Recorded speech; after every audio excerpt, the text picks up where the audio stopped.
সংশয় কেন? সংশয় কাটলো কতটা, তা ওই প্রশ্নের আগে তো সংশয় তৈরি হলো কেন? এই সরকার শুরু থেকেই প্রায় সব বিষয়ে এক ধরনের দ্বিধাদ্বন্দ্ব, সিদ্ধান্তহীনতা এবং পাশে লোকে কিছু বলে, এটা কিন্তু খুব ভাবার বিষয়। লন্ডন বৈঠক হলো, লন্ডন বৈঠকের আগে যে ঘটনা ঘটলো, আমি তো মনে করি এই সরকারের দায়িত্ব, অন্যতম প্রধান দায়িত্ব হচ্ছে নির্বাচন করা, অর্থাৎ গণতন্ত্রে, বাংলাদেশকে গণতন্ত্রের উত্তরণে পথ পরিষ্কার করা। গণতন্ত্র সরকার দেবে না, গণতন্ত্র নির্বাচন কমিশন, গণতন্ত্র জনগণই তার ভোটের মাধ্যমে প্রতিষ্ঠা করবে, কিন্তু সরকার সেই পথটা তৈরি করবে, ব্যবস্থাপনার দায়িত্বে থাকবে নির্বাচন কমিশন সরকার। কিন্তু সরকারের মধ্যে কোথায় দ্বিধাদ্বন্দ্ব আছে প্রতিটি বিষয়, সেটি সংস্কারের বিষয়েও। কোনো দল প্রায় তো নির্বাচনের ব্যাপারে মোটামুটি একটা সমঝোতা হয়ে গেছিল লন্ডন বৈঠকের পর। এখন দেখলাম কয়েকটি দল আনুপাতিক হারে ভোট নিয়ে খুব মানে জোরালো, বেশ সরগরম। মনে হচ্ছে যেন এই আনুপাতিক হারে ভোট না হলে আর ভোটই হবে না, তাহলে একটা অচল অবস্থা।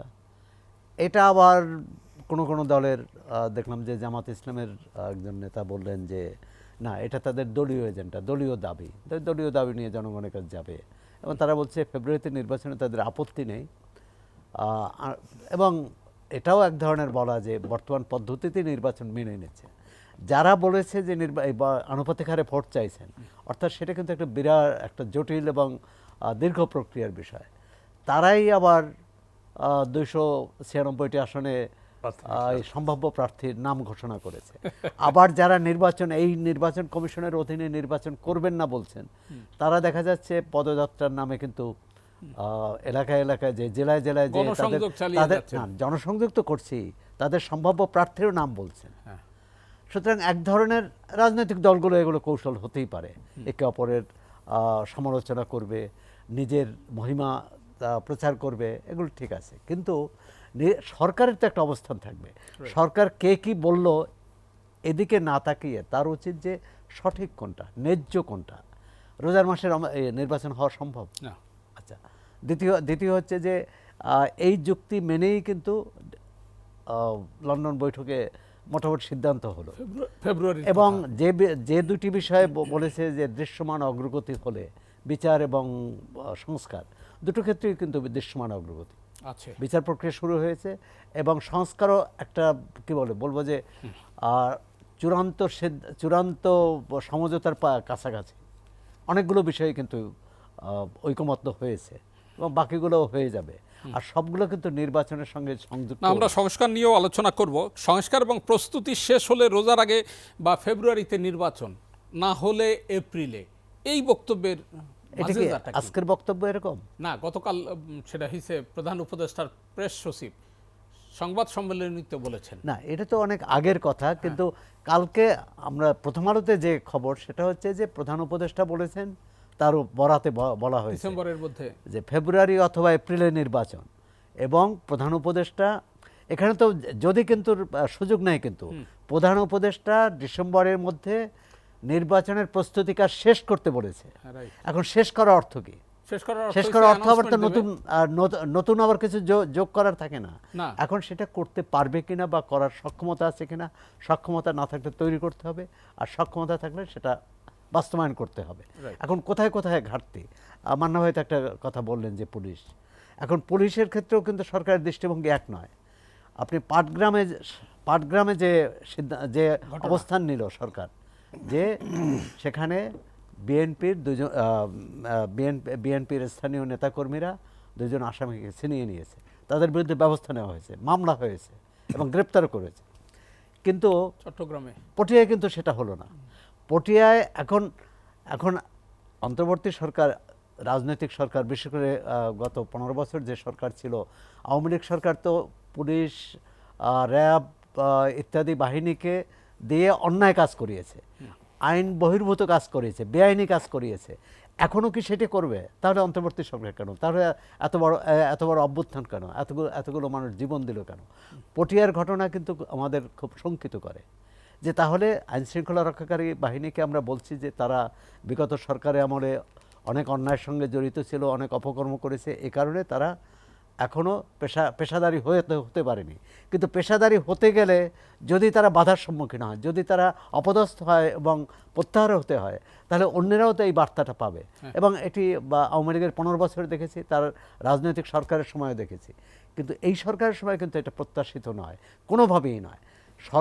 সরকার কারোর দিকে না তাকিয়ে চোখ কান বন্ধ করে যদি তার উপর অর্পিত দায়িত্বটা পালন করে, তাহলেই আমরা আশা করি যে ফেব্রুয়ারিতে নির্বাচনটি হবে। বড় প্রশ্ন, ধরে নিলাম সরকার ফেব্রুয়ারিকে সামনে রেখেই, ফেব্রুয়ারিকে সময়সীমা ধরেই নির্বাচনের প্রস্তুতি নিচ্ছে। রাজনৈতিক পরিস্থিতি, অর্থনৈতিক পরিস্থিতি, অস্থিরতা এবং এক ধরনের বৈদেশিক চাপ, এতদিন ছিল সীমান্তে চাপ, এখন তো সীমান্তের বাইরে চাপ। এই যে মার্কিন যুক্তরাষ্ট্র যে 35% শুল্ক আরোপ করেছে, এবং এটি ব্যবসায়ী, আজকেই শুনতেছিলাম যে একজন ব্যবসায়ী বললেন যে বর্তমান যে 15-16% শুল্ক আছে আমদানি শুল্ক, এর বাইরে এটা। কারণ এটা হচ্ছে মানে এটা হচ্ছে ট্যারিফ। সুতরাং 15%-এর সাথে যদি যোগ হয় 35%, তার মানে 50%, 50-51%। এটার বাংলাদেশ একটা বড় ঝুঁকিতে পড়বে। জানি না যে আলোচনা এখন চলমান আছে, এটা হবে কি না। ব্যবসায়ীরা, অর্থনীতিবিদরা ইতিমধ্যে কিন্তু বলেছেন সরকারের নিষ্ক্রিয়তার কারণে এই ঘটনা ঘটেছে, কারণ এতটা শুল্ক আরোপ করার কথা না। অবশ্য আমাদের ফাইন্যান্স অ্যাডভাইসার সুস্পষ্টভাবে বলেছেন যে এইটাই শেষ কথা না। তিনি মানে আলোচনা যে চলছে সেরকম একটা ইঙ্গিত দিয়েছেন। আলোচনা তো এখন চলছে, ওয়াশিংটনে আলোচনা চলছে, এবং আমরা আশা করি যে হয়তো কিছুটা ছাড় পাবে বাংলাদেশ, কিন্তু সেটা কতটা? 5% পেলে তো লাভ হলো না, তাহলে থাকবে 30 এবং 16, আপনার 46%। তাহলে রপ্তানির অনেকাংশ কমে যাবে। আর এর বিনিময়ে যুক্তরাষ্ট্র বা ট্রাম্পের চিঠিতেও যেসব কথা আছে, তারা তো মনে, যে ট্রাম্পের চিঠিতে তো বলা হচ্ছে যে বাংলাদেশ এতদিন যুক্তরাষ্ট্রের প্রতি অবিচার করে আসছে, সুতরাং এই অবিচারের তারা প্রতিকার চায়, মানে বাংলাদেশের পণ্য সেখানে গেলে অতি উচ্চ কর দিতে হবে, অথবা পণ্য যেতে দেওয়া হবে না। মানে এটা খুবই দুঃসহ অবস্থা। কিন্তু সরকারের যারা নীতি নির্ধারক, তাদের মধ্যে খুব যে বিচলিত হওয়ার মতো অবস্থা দেখি না। কারণ এই প্রথম আলোচনায় গেলেন জাতীয় নিরাপত্তা উপদেষ্টা, কিন্তু ওখানে জাতীয় নিরাপত্তা উপদেষ্টা তো তাদের জাতীয় নিরাপত্তা উপদেষ্টার সঙ্গে কথা বলবেন, তার সাথে তো মার্কিন বাণিজ্যমন্ত্রী কথা বলবেন না। এবং এখন আমাদের বাণিজ্য উপদেষ্টা গেছেন। এটা হয়তো এই আলোচনায় কি হয়, কিন্তু 3 মাসে হলো না কেন? এবং সরকার কোনো ব্যাখ্যা নেই তারা কি আলোচনা করেছে, কেন 2% মাত্র আমাদের শুল্ক কমালো 37 থেকে 35। এটা তো একেবারেই নগণ্য। দরকার তো বটেই, এটা তো আমরা 3 জনই বললাম, আপনিও বললেন। কথা হচ্ছে সরকার এই বিভ্রান্তি তৈরি করছে কেন? আর বিভ্রান্তি করলে মানুষ বিভ্রান্ত হবে, রাজনৈতিক দলগুলো একে অপরকে সন্দেহ করবে। আজকেই ধরেন বিএনপি এই সীমাবদ্ধতা সত্ত্বেও বিএনপি স্বাগত জানিয়ে বলছে নির্বাচন কমিশনকে কার্যকর ব্যবস্থা, নির্বাচন কমিশনকে। আমি এই যে ফেব্রুয়ারি এবং এসের যে দোলাচল এপ্রিলের, এটার তো কোনো যুক্তি নেই। কারণ প্রধান উপদেষ্টা জাতির উদ্দেশ্যে ভাষণে যখন এপ্রিলের কথা বললেন, এপ্রিলের প্রথমার্ধের কথা বললেন, তখন বিএনপি সহ অধিকাংশ দল যে তারা তো প্রতিবাদ করলো, এবং এক ধরনের বিএনপির নেতারা তো বললেন যে তারা আন্দোলনে যাবে। তখন তো তড়িঘড়ি করে এই বৈঠক হলো লন্ডনে, এবং একটা সমঝোতা হলো। এখন ওই বৈঠকের পর আবার কেউ এখানে ক্ষুব্ধ হয়েছে। এখন সরকার তো এক ধরনের, মানে যখন ডানে যায় তখন বামেরা ক্ষুব্ধ হয়, আর যখন বামে যায় তখন ডানেরা ক্ষুব্ধ হয়। তো সরকারকে তো কে খুশি হলো অখুশি হলো সেটা না, সরকারের দায়িত্ব কি? এখন নির্বাচনও তো এরকম নির্বাচনের প্রক্রিয়া শুরু হলে সরকার তো বলছে যে নির্বাচনের প্রস্তুতি, এখন প্রস্তুতি কিন্তু বিরাট বিষয়। কারণ প্রস্তুতি শুধু যে প্রশাসন ঠিক করা নয়, শুধু আইন শৃঙ্খলা রক্ষাকারী বাহিনী না, নির্বাচনের সার্বিক পরিবেশটা শান্তিপূর্ণ, সৌহার্দ্যপূর্ণ রাখা। অনেক ক্ষেত্রে ব্যর্থ হবে, কিন্তু ব্যর্থটা তারা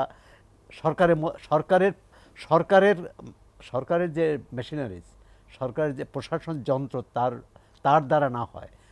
সরকারি কোনো কর্মকর্তা এতে যুক্ত না হয়, সঠিক। তাকে কোনোভাবেই, ইতিমধ্যে তো বলা হয় যে বিভিন্ন দল থেকেই যে কর্মকর্তারা কোনো দলের পক্ষে বা কোনো দলের বিপক্ষে, এটা তো এই সরকারের বিরুদ্ধে অভিযোগ থাকা উচিত না।